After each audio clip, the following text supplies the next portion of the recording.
Good afternoon, everyone. My name is Elizabeth Ralph. I'm editor of Women Rule at Politico and deputy editor of Politico magazine. Thank you for joining us today for Women Rule's 2021 Rewind and 2022 Forecast. It's been quite a year in U.S. politics. We started the year with a siege on the U.S. Capitol, and we're ending it with Congress sprinting to get through a lengthy legislative to-do list before the end of the year, including trying to pass Build Back Better, Joe Biden's $1.7 trillion social services and climate spending package that will provide childcare subsidies, free universal pre-K, paid family and medical leave, and an enhanced child tax credit.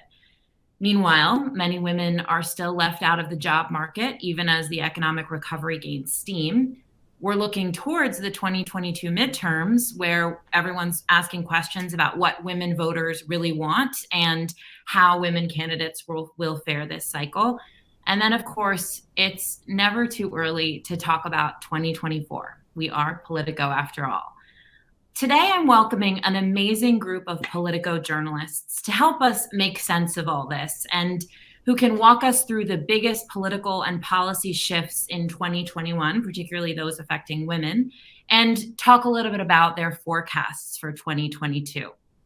Without further ado, let me welcome Laura Barrón-López, who covers the White House, Eleanor Mueller, who is a labor reporter covering the Hill, Elena Schneider, a national political correspondent, and Elana Schor, who is Politico's Congress editor. Thank you all for joining us today. First, I want to start with something a little bit more personal because we are doing kind of a year-end recap. We started out with a pretty shocking event, the January 6th rally that turned into a violent mob attack on the U.S. Capitol. Elana, what was going through your mind that day when you were watching essentially one of the biggest stories in Congress that year unfold, maybe in a decade, in a century, but you were also having to guide and worry about your reporters on the Hill as the mob was breaching the building? Well, to be clear, Elizabeth, I actually didn't start as Politico's Congress editor until a few weeks after, but I can answer because it was still very fresh at that time. This is a job that demands a lot of us, but it's also one that we can't do well unless we treat each other as human beings. And, reporters have come in for a lot of abuse and a lot of vitriol. I would say spiked in 2016 during that presidential campaign and kind of really hasn't let up since, particularly women reporters. So as a women reporter myself with more than 15 years experience, it was really important to me once I came on board as editor here to make sure that, our reporting culture was balanced, recognize things like the need to be a working parent and to turn away from Congress, even if Congress is working until midnight. And, that just became all the more important to me as a boss after January 6th, because we write a lot about how lawmakers' lives were threatened, and it's our job to not insert ourselves into the story. But the truth is that there were graffiti messages scrawled on the walls about harming the media. There was a photographer whose equipment was destroyed. This was also an attack on the people who cover Congress. We are part of the Hill community, and we try to keep that in mind on our team.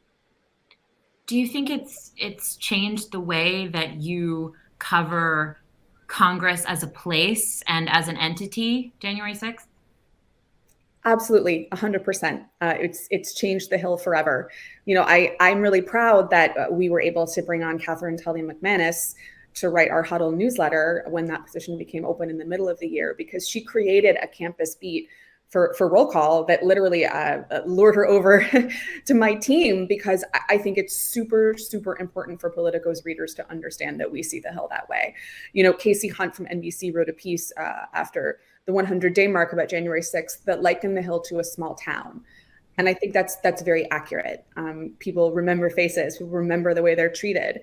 And, the good ones among us in the press corps and in the employment ranks in the Capitol also understand that there's service workers here who make sure the cafeterias run, who make sure, the print shop works. We're all sort of in this together. And I think January 6th, particularly for the Capitol Police, sort of drove that home. Yeah. And I should point out that anyone who hasn't already should be sure to read the Politico magazine oral history that published the accounts of some of the Congress reporters on the Hill that day. It's called "Is This Really Happening? The Siege of Congress Seen from the Inside." And you really get a sense of what it's like to not just live through one of the events, but literally be covering it. Eleanor, I want to turn to you. You cover labor with a focus on the Hill, and this year has just been packed with news in that category, with women's job losses, the Great Resignation, the focus on paid family and medical leave. The issues that you cover have been, it seems to me, front and center in a way that they weren't a couple of years ago. So what has most surprised you about where the conversation is right now? There's been this huge shift, I think, from seeing issues like paid leave and childcare as family issues, women's issues, to actually being structural to our economic success. I think COVID hit and we saw childcare centers close. We saw women leave the workforce to care for themselves and for family members. And I think that there was this kind of come to Jesus moment on the part of lawmakers where they realized that if they wanted to get the US economy back to where it was, they would have to address all of these things that for so many years have been kind of pushed to the sidelines. We talked to Senator Patty Murray earlier this month about, the battle for paid leave. And it's something that she's been fighting for 3 decades. It's something that they passed unpaid family and medical leave around the same time that every other wealthy nation passed paid leave.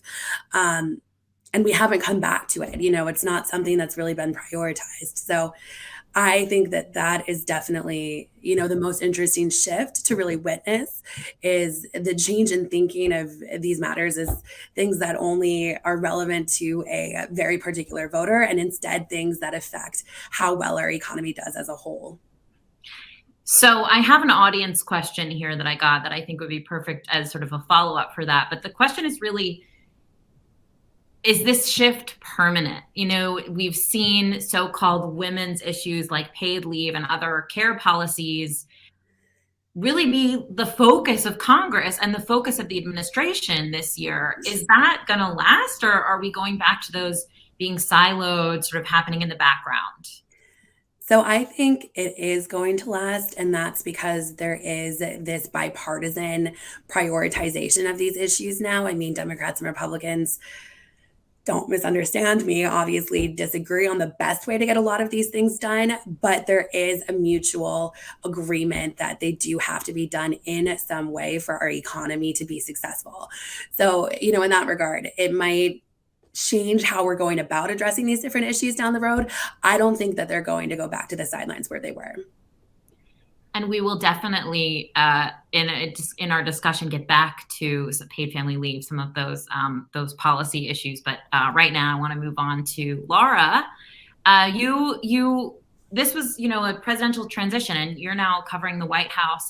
I'm sort of curious. You were covering politics under Trump. What are some of the biggest differences that you've noticed covering the political landscape under Trump versus the Biden administration? Yeah, I guess I would say I look more at what are the big trend lines and what's carried over from the Trump administration. So it's not like Trump fell off the face of the earth after he lost the re-election. He is still very much, as Elana and everyone else here can speak to, front and center on the Hill, front and center in re-election or in election races, whether it's the recent ones we saw in Virginia and in New Jersey, but also the ones to come in 2022. Today this week there's so much news about the January 6th committee and the involvement that Trump had in trying to push this insurrection and this coup on government. So I would say that there isn't major differences in terms of what is still the topic of conversation and what is the focus. Trump is influencing elections all across the country. What he is pushing as election lies are influencing races all across the country. And so, and Biden's response to that, where is Biden's response to that? Right now, one of the big issues I focus on is what Biden has done to elevate the issue of voting rights, to address the issue of voting rights, which again is not much because of the fact that he's dealing with a 50-50 Senate and he's dealing with slim majorities in the House. They would argue that they've had some executive actions that they've taken on to try to advance voting access through different agencies, that the DOJ is undergoing their own lawsuits against states. that they see that are violating different sections of the Voting Rights Act. But again, we aren't seeing much action in Congress on that front. I would say one of the big stories that we're going to continue covering heading into 2022 is going to be about these demographic shifts that we saw starting in 2016, going through 2020, that we'll see heading into 2024, which is white working class moving squarely towards Republicans and college educated moving more and more towards Democrats. Does some of that start shifting again because of the fact that Trump isn't on the ballot anymore is a big question that we're going to be looking at heading into 2022. Definitely a lot to unpack there. We're going to come back to that later in our discussion. But to stay a little bit on a theme that Elana brought up, you were discussing how, Elana, you mentioned, covering the news can be a very immersive experience. Finding work-life balance can be tricky when there's a lot of travel involved and the news never sleeps. And when you're pulling all-nighters along with Congress. Elena, you had a baby this year, and how are you juggling being a mother with your intense job as a national political correspondent? Well, first of all, you're required to only have babies in the off year. So that, no, I'm only partially kidding. That is timing is one thing that you suddenly think about a lot more when you're timing it around presidential campaigns. But yeah, I mean, look, like any parent, it's cliched for a reason. When I had Charlie, who is now 8 months old, he fundamentally reordered my life and my priorities. And I think anyone who has a kid would get that. And so, first, I'm really lucky that Politico does have a very generous paid parental leave, which is obviously something that is getting talked about frequently on the Hill, which Eleanor knows deeply, and I'm sure we'll get more into. But I think that as a reporter and just speaking purely from personal perspective, it was really important to have that kind of time. But I also have joked with my sister, who has 3 kids during this pandemic, that the only people having kids in the last year are people who didn't have kids at all, because anyone who tried to work from home with kids or dealing with little kids knows how difficult that is. And I am now just in awe of parents everywhere as to how they've managed to do that over the last almost 2 years.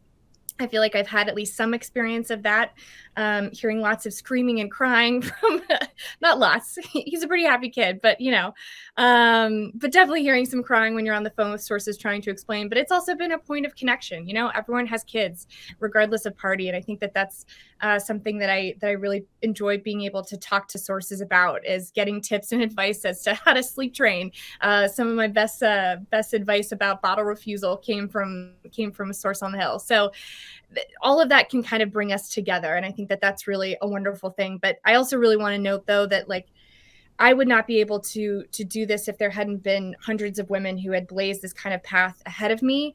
And I think particularly of Carrie Budoff-Brown, who was our editor here at Politico for quite some time and is off doing amazing things now at NBC. But when she was here at Politico as a reporter, she literally wrote the maternity leave policy because it didn't exist when she got pregnant. And that was only, a decade or so ago. And I think that shows you, even in the last decade, how far we have come, and yet still a lot we need to do to support young moms who are trying to also stick it out in journalism. Yeah, I think one of the things we've also seen over the past year, it's interesting you mentioned Carrie, is the importance of leaders living those kinds of values and taking advantage of paid leave and taking vacation, so that people feel it's one thing for those policies to exist, and then it's another for people to feel comfortable taking them, like it's not going to hurt their career. So it's a great point. I want to shift a little bit more towards policy. Every time I see family or friends who don't live in DC, there is one question that comes up, which is, you work at Politico, what's going on with Build Back Better? Will it pass before the end of the year? What will make it in? What won't? So Elana, why don't you give us sort of the brief state of play here, and what are the biggest issues standing in front of the bills package right now? Well, I'm quoting Senate Finance Committee Chair Ron Wyden when I say that there are 20, that's 20 outstanding issues before the Senate parliamentarian. Now, the phrase Senate parliamentarian may strike you as a cure for insomnia. She's a very important official who gets to decide which policy provisions are in and out of this bill. And the reason she has all this power is that Democrats are using a special process to pass it. I won't bore you with the name. Basically, they're doing an end around the Republican Party who would otherwise filibuster the bill. And as such, they need to stick to pretty specific fiscal rules. Now, that means huge and pretty progressive portions of this bill, from the drug pricing portion to the immigration reform portion, may very well be X'd out by the Senate parliamentarian in the coming days. So that's one thing to keep in mind. The second one is that Joe Manchin opposes paid leave on this bill. So Elizabeth, at the beginning of this event, you mentioned that paid leave is in this legislation. No one expects it to stay in. And that is a big deal for a lot of women, and frankly, a lot of men too, who are parents, because it takes two sets. So that's my biggest top line. Everybody's waiting to see whether this bill can pass by Christmas. I'm pretty bearish on that. I think it'll pass eventually, but beyond Joe Manchin, who takes a lot of, pretty deserved flack for occasionally playing Hamlet about this legislation, there's some other issues they still have to resolve. So you see it as potentially kind of an early next year, January, February, March situation? Ooh, I try not to get into the predictions game, but let's say early next year, because that could mean anytime before June. Okay. Well, you mentioned paid family medical leave. Let's drill in on that, because I hear so much about that. And for a while, it just seemed like very obvious that this was a bipartisan issue. It is actually supported by significant majorities of men and women in both parties. Across the board, it seems like a pretty easy win. So, Eleanor, what's the issue here? What does Manchin have against a policy that a majority of Americans support? So it's a little bit tricky, and I think this is part of the reason why it wasn't fully known just how against it he was for a while, because it is a policy that pulls so well with voters on both sides of the aisle, including in West Virginia. So I think he kind of made his case privately, it seems. And then the White House and Senate Democrats tried to work around that before it ever got to a point where he'd have to come out and put his foot down. He's now saying that he does support paid leave, that he sees the benefit, he understands why we should have it, but he doesn't think it should be done via reconciliation. He thinks it should be done using regular order, in a way that involves Republicans. He's talked about working with people like Tony Ernst. And what Senate Democratic allies of paid leave have been trying to make the case to him is that the paid leave that Democrats want and the paid leave that Republicans want are vastly different. This past year is really the first time that we've seen Republicans come around on the idea of paid leave, but it's been a fascinating conversation to watch evolve, because Republicans, Democrats, and employers all want slightly different things. Republicans are not fans of the kind of sweeping mandate that paid leave program would involve. They want something that's optional, like a tax credit. They're worried that requiring employers to give a paid leave would place too much of a burden on them, especially right now as the economy is trying to recover. And employers, for their part, want something that's going to preempt state existing paid leave policies. They want something that's going to be a ceiling, and that way employers that operate in multiple states only have one regulation they have to comply with. That's frankly something that Democrats are never going to agree to. So between, all of these different stakeholders, a bipartisan solution, at least now, it seems highly, highly unlikely. So we'll see. I think the general consensus is if it does get dropped from Build Back Better, which, like Elana was saying, seems to be where things are headed, it's probably going to be a long, long time until the U.S. gets this enacted. Wow. Okay. Thanks for the reality check there. Elana, here's a question that is relevant as we discuss paid family leave that came in from the audience. One audience member asked, it used to be that women in Congress worked across the aisle on some policy priorities. Is this collaboration still happening, or have the divisive partisan politics ended that tradition? It's a great question. I believe it is still happening. We broke a kind of fun story recently that Senator Gillibrand was getting Meghan Markle, the former Duchess of Sussex, to call women senators in both parties regarding this. I would unfortunately not put that in the successful bipartisan entreaties camp, but that doesn't mean that these conversations aren't going on. Women senators have frequent lunches together. They're genuine friends, the vast majority of them. And I will say this, though, about women senators, having covered Me Too, paid family leave, a bunch of stuff as a congressional reporter for years, they kind of resent the idea that this is just a women's issue. And they want more men to come to the table on it. And this also goes for childcare. And as a woman, I see a merit in their argument. So it's happening, but it has its limits. And I think expecting women on a bipartisan basis to get all this done is a little bit of a reductive assumption. Yeah, and I also, we did a Women Rule event earlier this year about with Senators Kirsten Gillibrand and Joni Ernst about sexual assault in the military. There are issues where women are rallying around, but they're having a little bit of trouble getting the men on board, it seems, as much. So,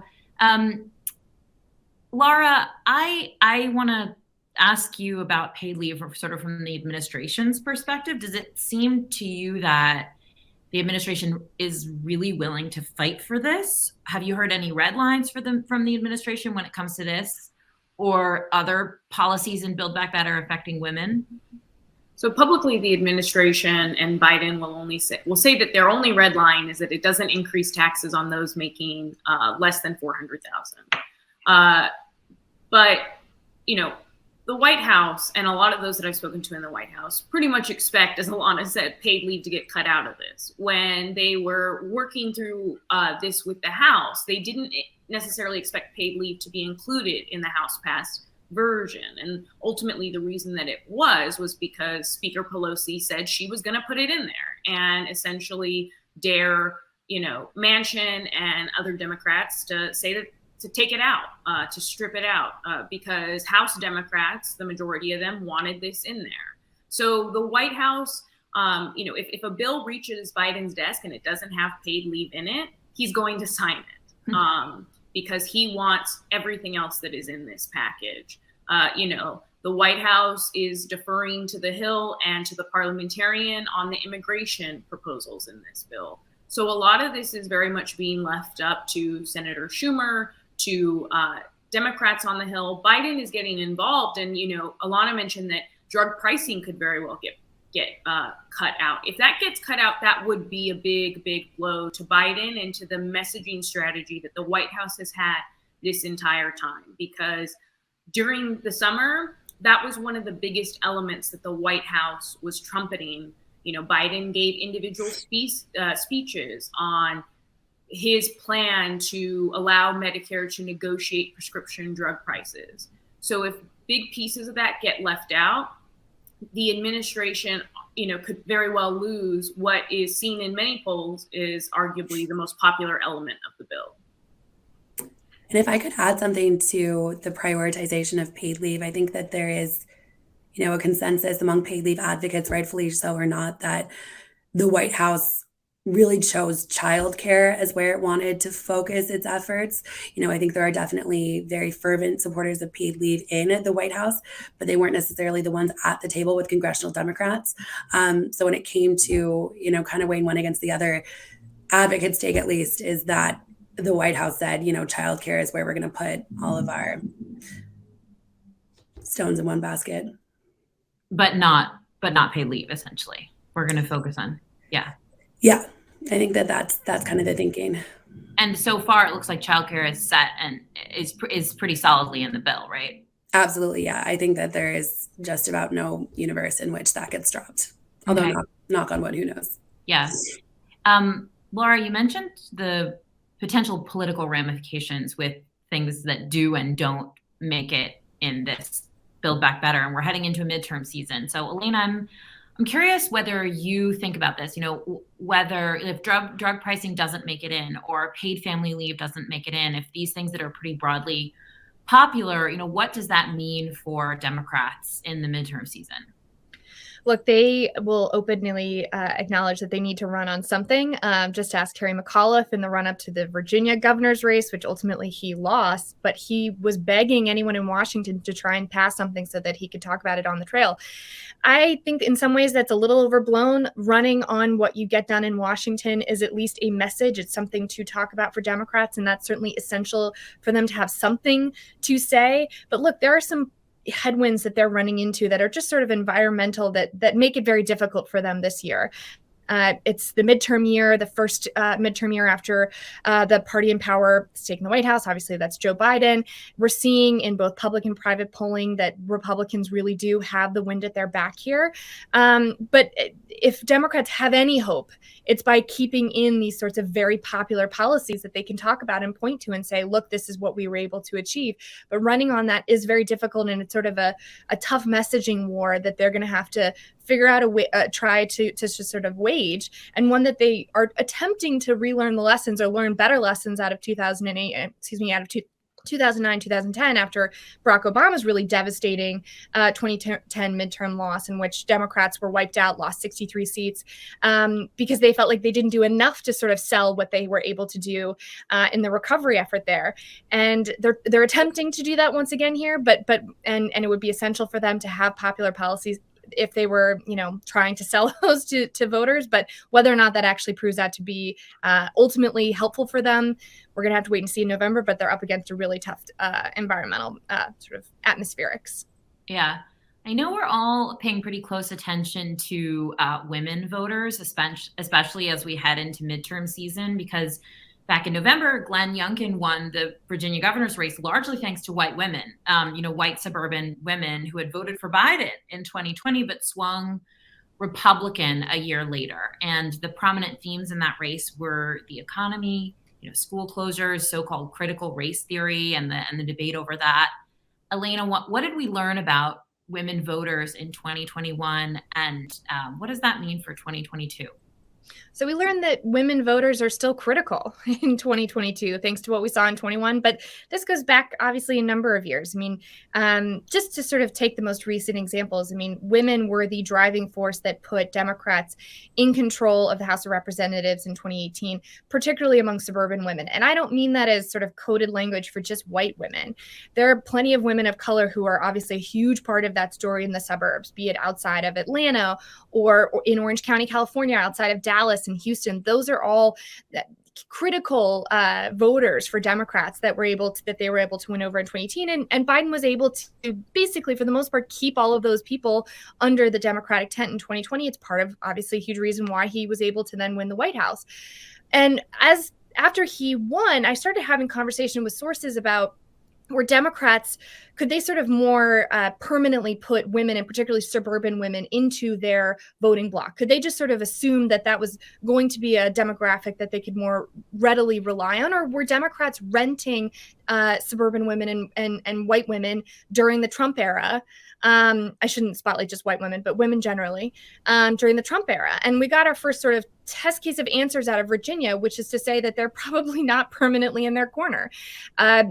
White women in particular swung against Democrats, swung towards Republicans by about 13, 14 points, depending on which exit polls you look at.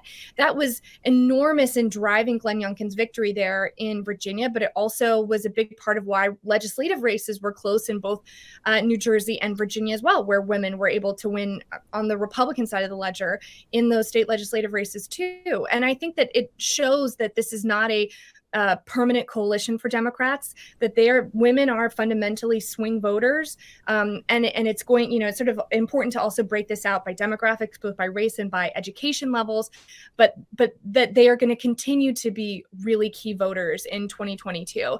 And I think this is also playing out against the backdrop of some of the stuff that we saw in 2020 that Laura and I reported on, which is that Biden was really having trouble with Latino voters, but also we saw in Nevada, South Texas, Florida, there was Latino women too that really started to erode away from the Democratic Party. So I think this is going to continue to be a theme that we're going to be studying and watching moving forward. Laura, what about you? How do you think the president's agenda is playing with women? I know you mentioned earlier this divide over not just by race, but by education level. Yeah, I think in the case of Virginia, we're dealing with really unique circumstances. And so, one, Glenn Youngkin didn't have a primary. We're dealing with a once in a century pandemic, which is what so heavily influenced 2020. It's clearly still influencing races now. And really, when you talk to the White House, they view Biden's re-election chances, assuming he runs again in 2024, as well as Democratic chances in 2022, all based on the pandemic and whether or not Democrats are seen as successful in bringing it under control and in helping people deal with their economic struggles as the pandemic continues. And so even if BBB, if Build Back Better, this social spending plan ultimately passes, a lot of Democratic strategists will tell you that it still is going to be whether or not people's pocketbooks are doing better and whether or not Biden is seen as controlling the pandemic, more so than if he passes Build Back Better, which the administration is trying to coherently argue that it will help with that. It will help with the pandemic. It will help with in people dealing with inflation and rising costs. But in terms of how women view this, I was just talking to one of Biden's former pollsters in the 2020 cycle, Celinda Lake. Her argument is that women like what's in the social spending package, that they really like the prescription drug negotiation element, that it's popular with them. She also said that that seniors, which she said are mostly women, are really happy with the different healthcare elements, the elder care elements. But again, to play devil's advocate, and what a lot of other strategists mention is that how salient is that issue? How salient are those ultimately with voters when they're going to the ballot box and deciding whether or not they're going to vote for Democrats or for Republicans? Mm-hmm. And the argument is they may not be as salient as the issues that we saw come up in the Virginia race, whether it's school closures because of the pandemic or rising gas prices. And so ultimately that is where Biden, as well as down ballot Democrats, are trying to figure out how do they show the electorate that the things that they decided to spend the first year on are actually bringing these factors under control. Yeah. Are there active conversations within the administration, like worried about, you mentioned all these pollsters, you mentioned conversations you're having. Is the administration really actively focused on women voters, or does it seem more like, no, we just need our whole coalition behind us? We need to get the pandemic under control. The administration very well understands that women voters are key to the Democratic coalition, especially, to pivot a bit, Black women voters. And so one element there that the administration is going to have to contend with is whether or not they're going to throw everything on the line in terms of voting rights and election reforms, even if it means that they ultimately fail, because it likely means that it ultimately doesn't pass. Nothing passes Congress. But if that key voting bloc does not see that Biden and Democrats attempted every option that they could possibly have, or threw everything on the line, then you could very well see some disaffected voters there and ones who question whether or not adding more Democrats to the House or to the Senate will ultimately mean success in those areas. But yeah, I'll stop there. No, you can keep going. You mentioned voting rights, and I'm intrigued by that. Is your sense that that's a big question right now, whether the year is going to open with a big voting rights push? Yeah, all signs indicate from inside the administration. And I wrote with Marianne Levine, who's one of the star, Hill reporters that Elana works with. So we wrote together this piece last week about a group of senators that are trying to see if there are other avenues to change Senate rules that they're hoping could be, this last ditch effort to get voting rights and some election reforms passed. And by election, changes, reforms, I'm also talking about, they're looking specifically at things like amending the Electoral Count Act, which they're hoping potentially close loopholes that were exploited by the Trump administration, that were exploited by Trump loyalists to try to vote against, to vote against certifying the election. And so those are big question marks for Democrats. How hard do they make this push in January or February? And a big element of that is whether or not the social spending package is done, because Biden will not aggressively make that push unless he has this top agenda item out of the way. Yeah. To pivot back to the question of the midterms quickly, and Youngkin especially, I think, Youngkin wasn't seen as a particularly far-right extremist candidate, and the GOP has seen some sort of Trump-like, more extreme candidates running for office. And we were talking a little bit before this roundtable, and one of the things that Laura and Elena, you both mentioned, is that women actually tend not to prefer extremist candidates. And sometimes when Trump is on the ballot, that might shift them into the Democratic Party. It would be more of a personality thing than kind of a party issues thing. What do you think about that, Elena? I think you're absolutely right to note that. I think that's a really important element to all of this, which is this personality element that Trump brings when he is on the ballot. The challenge for Democrats right now is that he's not on the ballot. There's always the possibility that he will, he's clearly said that he, is thinking seriously about running in 2024, but that's not official yet. And in a lot of ways, given that he's no longer on Twitter, now that he's been sort of deplatformed from a lot of social media platforms, yes, he's certainly looming over the Republican Party in so many ways. And for those of us watching and paying attention to Washington specifically, that's definitely something that we're all aware of. But if you're somebody who maybe is tuning into elections a lot less regularly than that, maybe you're watching less CNN these days, maybe you're watching less cable news because you have other things to focus on, and it doesn't feel quite as existential because Trump is no longer in the White House. And somebody like Glenn Youngkin comes along, and yes, he had Trump's endorsement, but he never invited, nor did Trump ever show up in the state to campaign on his behalf. It was a much more difficult for Terry McAuliffe, as much as he tried, to tie Glenn Youngkin to Donald Trump. And that proved very effective for Republicans to stay focused on a forward-looking education, parents' rights, hitting on some of those cultural issues around critical race theory to rile up the base. That was an effective a blueprint for candidates to follow. The huge caveat here is that it's very difficult to be Glenn Youngkin in a lot of these primaries where they're all trying to, for Republicans, where they're all trying to get the Trump endorsement to get through those primaries. And they're all sort of going harder and harder right. And depending on the state you're talking about, Ohio Senate race is a great example. North Carolina Senate race, another example of Republicans trying to elbow each other for a Trump endorsement. That may be harder to pivot in a general election to sort of keeping him a little bit more at arm's length to get those women voters who maybe are interested in voting for Republicans again, but are really put off by Trump. So even though it worked in this Youngkin case, sort of everything had to go right for him, and it did. Whether or not that's able to actually translate in 22 is an open question. Interesting. So last cycle, we saw some pretty big gains for women in Congress, especially for the GOP. Record number of Republican women were elected to Congress. And that, of course, followed an election cycle in which a record number of Democratic women had been elected. Elana, who are the women and what are the races you are going to be following most closely?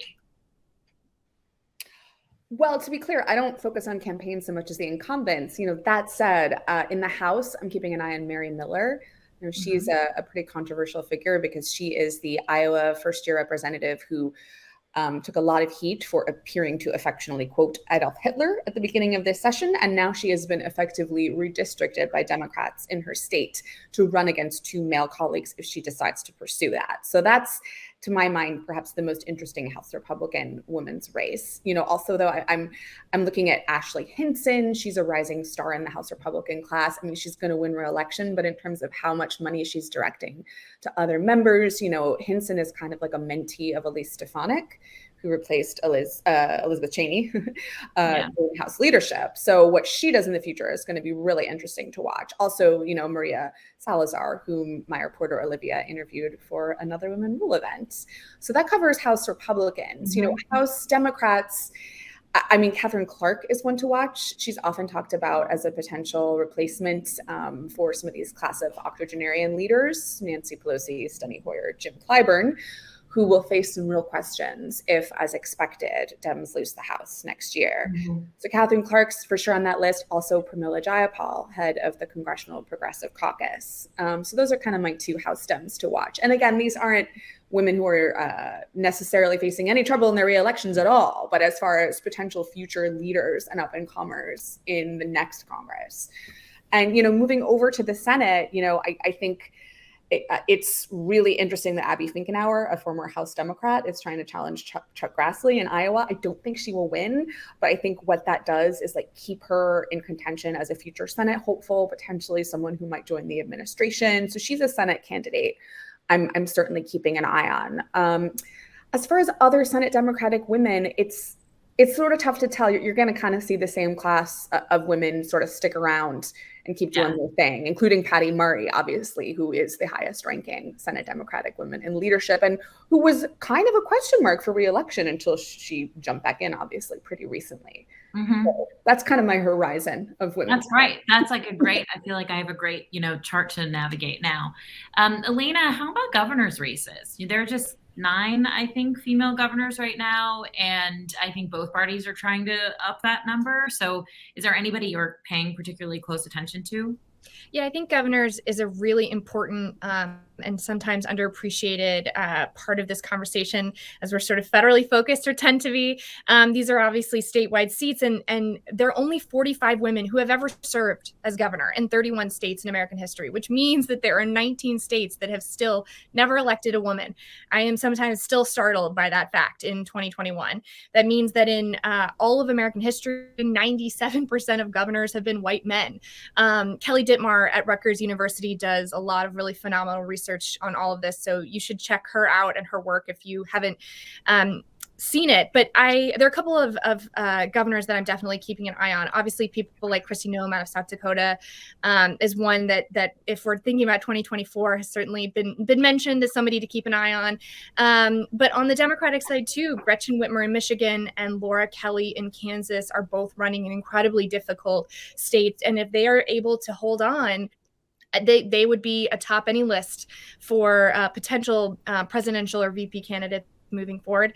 At the same time, Stacey Abrams, who, among the most famous maybe gubernatorial candidates this cycle, is one that we're all going to be watching really closely. I think in a lot of ways, Georgia is going to be the center of the political universe this year. But just a quick note on governors, I think what's really interesting, and even thinking back on this question of women in politics, Laura and I were in Iowa together when this question about electability kept coming up as it related to the Democratic presidential candidates. And a colleague, Alex Thompson and I wrote a story back then about Elizabeth Warren and Amy Klobuchar, who we were both covering at the time, about how they were dealing with sexism on the trail. And I remember vividly Amy Klobuchar telling me this story about how she was standing in the Des Moines Marriott lobby and a number of canvassers from a rival campaign came up to her and sort of conspiratorially whispered and said, it's so bad out there for women, and because everyone is afraid that a woman can't beat Donald Trump. And I think, it's important to sort of keep this in mind as we're thinking about 22 and 24, that there is sort of this sometimes not as much talked about sort of undercurrent of sexism that still really persists and is a challenge for women in both parties.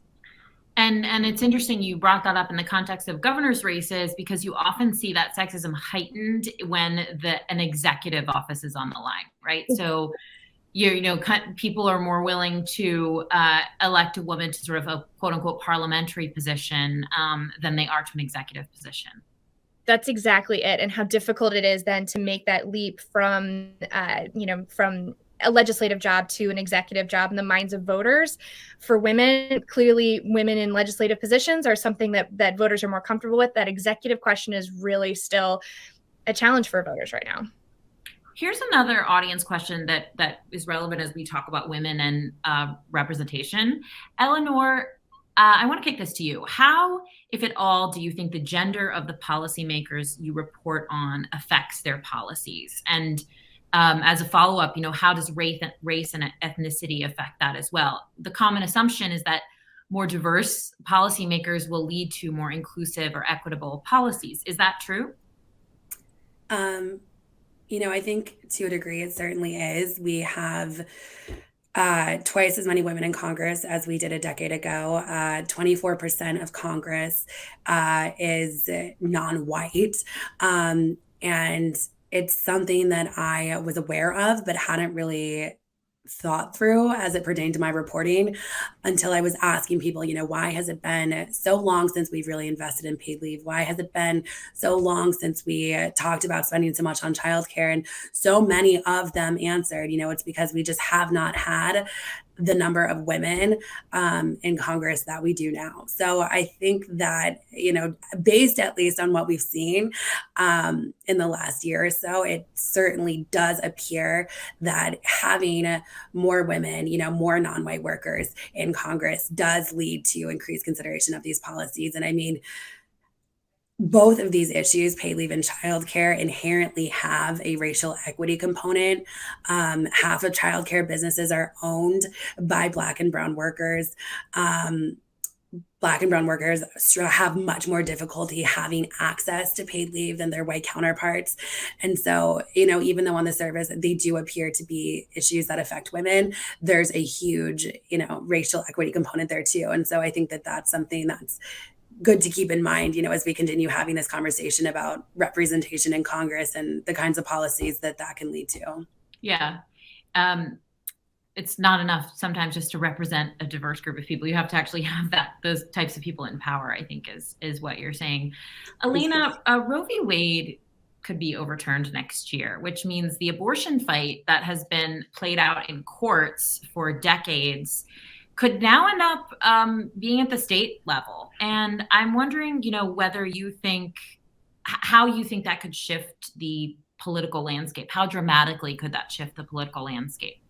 I think it could be a political earthquake because in a lot of ways, it would be something to energize the Democratic base in a way that is very difficult to do in a midterm year. I mean, we were just talking earlier and Laura was laying out how the White House is seeing it yes, they're trying to get through BBB and explain that will make it easier on people's pocketbooks, that'll help sort of easing the pandemic, that those are sort of how people feel is going to be really important in determining how they vote. And if we're sort of thinking about the psychology of voter, it's much easier to energize someone about something they're upset about than it is about something they're excited about. So seeing things getting better sort of falls into that excitement category, sort of a more positive message. But if you are then able to just sort of rain on battleground states, nothing but ads talking about how Roe v. Wade is now overturned, I think that could energize the Democratic base in a way that nothing else might.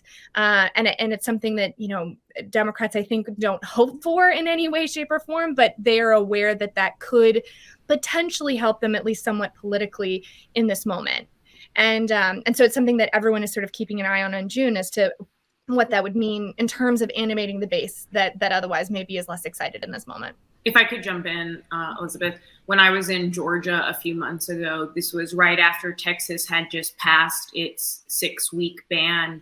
And unsolicited, especially young voters that I was talking to, not just young women voters, but also young men that I was talking to in the state, they brought up that abortion ban and they brought up their concerns about it and their fear that, Texas started, now other states in the South are going to follow that route, or what could ultimately happen with the Supreme Court. And they were very motivated, not just to vote,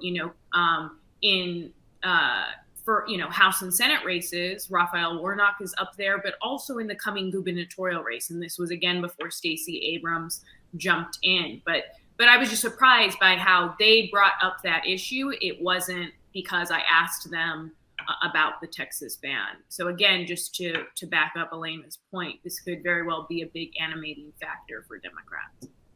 That is really interesting. You mentioned that. And also, the timing of this, I think it would be June that the Supreme Court could very likely announce its decision just a few months before the midterms. So it could be a real political earthquake. We've talked about 2024 a little bit. I want to do that in a little bit fuller force here right now. Laura, how do you see the 2024 field shaping up, and who are the kind of women waiting in the wings? Well, clearly the most high profile woman waiting in the wings is Kamala Harris, the vice president. And so, the Biden's team, Biden's inner circle keep saying that he is going to run again, that there's no plan for him to not run again. But, it still is a big question, depending on what it looks like, depending on whether or not Trump, is in that race or not. So Harris is clearly someone that is seen as potentially an heir apparent. But as we all know, partially given the nature of her position as vice president, you're not supposed to be getting ahead of the president. You're not supposed to be making news that the president isn't making. And so that it's difficult to pave your own path and to make a name for yourself when you're trying to boost up, your current president. She has been having difficulties, whether it's within her office or with the news that her team has been generating. And so we saw one of our colleagues, Eugene Daniels, wrote a story last week about how national Black women leaders are telling her, use us, help us get your priorities out there, whether it's on voting rights, whether it's on immigration, other issues that you want to highlight, the work that you're doing, let us help you. So you're starting to see more of an apparatus coalesce behind Harris to try to boost her, not just because they want to boost what the administration is doing, but also because they see this future for her in the party. Other women that are clearly in the mix still are Elizabeth Warren. Who knows if Amy Klobuchar runs again on the Democratic side. There are women, of course, on the Republican side who we know are potentially interested in running in 24, such as Nikki Haley of South Carolina and Kristi Noem of South Dakota. So there are a lot of women out there on either side that could potentially run for higher office. And do you think that on the Republican side, are these women kind of in a holding pattern, waiting to see what Trump does? I mean, would any of them overtly challenge him in the primary? The two women that I just named, I don't think would overtly challenge him. They've sent signals that they would wait in the wings depending on what Trump does. But of course, another woman that I didn't mention was Liz Cheney, who very well could decide that she wants to take on the former president. Interesting. We started this roundtable with January 6th. And as we start to think about upcoming elections, we were reminded that one of the through lines this year has been kind of a democracy under threat. And Trump loyalists refused to recognize the legitimate 2020 election results. And now Republican legislatures around the country are passing a series of laws that make it harder for election officials to sort of do their jobs during election season, maybe without political interference. Laura, what do you think about the state of election integrity right now? What you just outlined, Elizabeth, I think is one of the most important stories right now that we as Politico, we as reporters could be covering. So, look, if you just look at the events of the past few weeks, the stuff that's coming out with Meadows about his presentation, his PowerPoint presentation to attempt to invalidate the election results, you see that more and more it's becoming mainstream within the Republican Party. Scott Perry, a congressman, was elected the head of the Freedom Caucus. And he is someone who actively worked with Trump's inner circle to try to intimidate DOJ officials, to try to see if there were ways to invalidate the certification. And so, moving forward, I think that there is a big question, though, that a lot of Democrats have posed to me about whether or not Biden himself at the top of the party is going to aggressively try to address these issues, whether it's rhetorically, messaging wise, also whether it's through actions that he could potentially take. And again, a big component of this, which I've talked to Elana about in the past, is whether or not Congress acts and whether or not there are any Democrats such as Manchin and Kyrsten Sinema that decide that they want to see action on voting rights to the point where they back a change to filibuster. I don't see that happening. I would be insanely surprised if Manchin and Sinema decide to go down that route.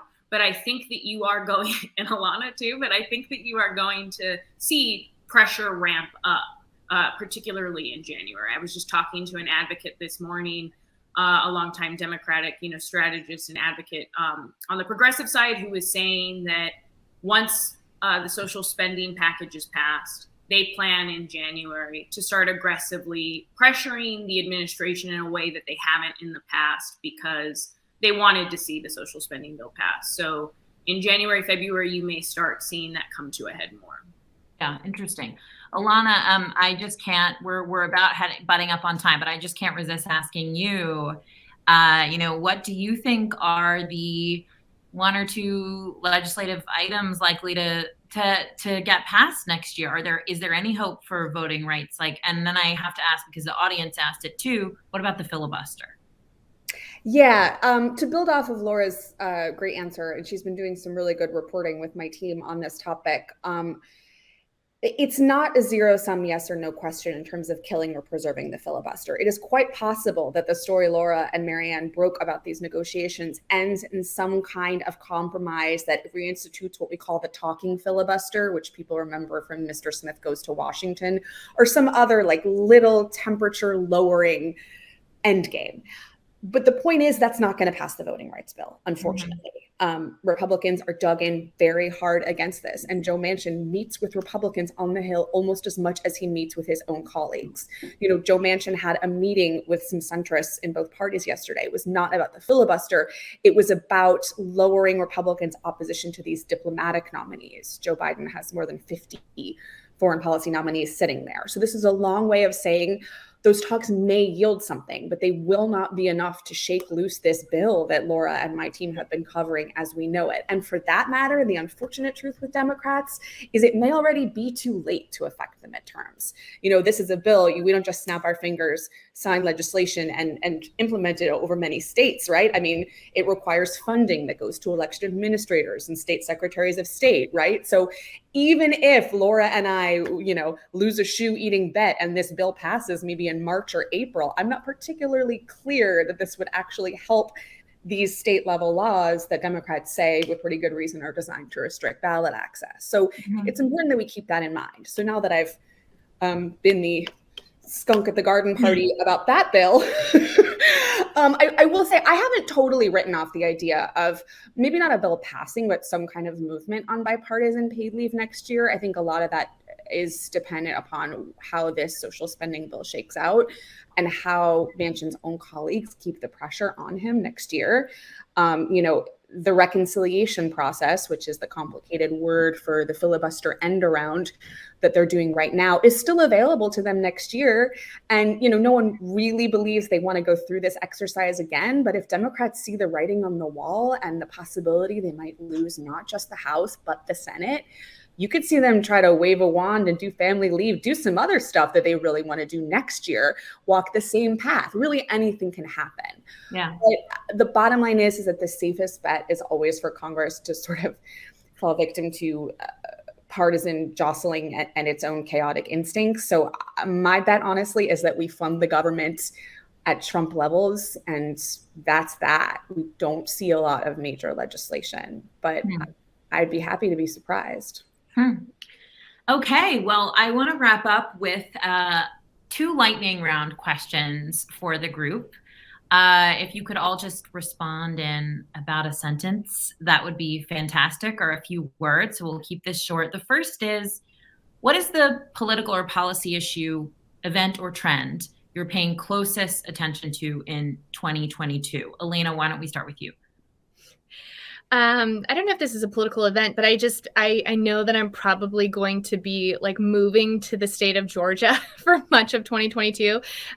Me and Maya King, I just think that that's going to be the center of the political universe, be it the Senate, the governor's race. And I think it's just going to answer a lot of questions about where both parties are moving going forward. Okay. We're paying attention to Georgia. Laura, what about you? Well, I guess what I talked about before, threats, erosion to democracy, whether that's Trump loyalists who are saying that they aren't going to certify future or may not certify future elections in the future, or that they wouldn't have certified the 2022 election, to To mention Georgia, the gubernatorial candidate David Perdue there just said that he would not have certified, the 2020 election results. And Eleanor. I say paid leave. I think if we do get it passed, it'll be a really interesting look at all of the forces that combine to make that happen. And if it doesn't make it into Build Back Better, I think there will be a lot of interesting reporting to be done on why the U.S. is the only wealthy nation without paid family and medical leave when it continues to hamper our women's labor force participation. Okay, Elana?